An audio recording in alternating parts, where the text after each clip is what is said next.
Hello అండి. Welcome back to మన ఇంటబ్బా YouTube channel. అందరు ఎలా ఉన్నారు? నేనైతే సూపర్బ్ ఉన్నా. కాకపోతే కొంచెం ఏదో డిస్టర్బెన్స్ మోడ్లో ఉంది. ఎందుకు చెప్పాలంటే బేసిక్గా నేను చేసే ప్రైవేట్ బ్యాంక్ కొంచెం ఈ మధ్యలో టార్గెట్స్ అయితే లేవన్నట్టు. సో అందుకే కొంచెం అటు ఇటు అన్నట్టు లైఫ్ మూవ్ అవుతుంది.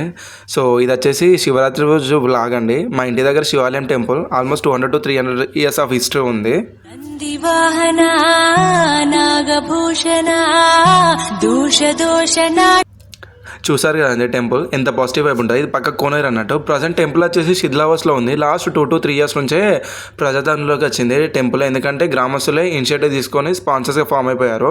సో వాళ్ళే దాతలు అయిపోయి టెంపుల్కి వచ్చేసి ఎవ్రీ శివరాత్రి రోజు అండి మస్తు చేస్తారు ఇక్కడ శివరాత్రి ప్రోగ్రామ్స్ అయితే. సెలబ్రేషన్స్ కూడా నెక్స్ట్ లెవెల్ ఉంటాయి. శివ కళ్యాణం, అన్నదానం, ఈవెన్ ఏ ఫేమస్ టెంపుల్కైనా తక్కువ లేకుండా ఇక్కడ ప్రతి ఫెసిలిటీస్ అనేది ప్రొవైడ్ చేస్తున్నాను. నేను లాస్ట్ 2 to 3 years నుంచి ఈ టెంపుల్గా వస్తున్నాను అన్నట్టు. అట్ లాస్ట్ 2 to 3 hours తర్వాత నాకు శివయ్య దర్శనం కలిగింది అన్నట్టు. సో ఇక టెంపుల్లో విగ్రహం వచ్చేసి 5 నుంచి 6 అడుగుల పొడుగుంటుందండి. సో లాస్ట్ నందికి హాయ్ చెప్పేసిన. సో మళ్ళీ రిటర్న్ అవుతుంటే ఇంకా ప్రజలను చూస్తుంటే అనిపించింది ఇంకా 2 to 3 hours వీళ్ళకి టైం పడుతుందని. Hope you guys like this video. Please do subscribe.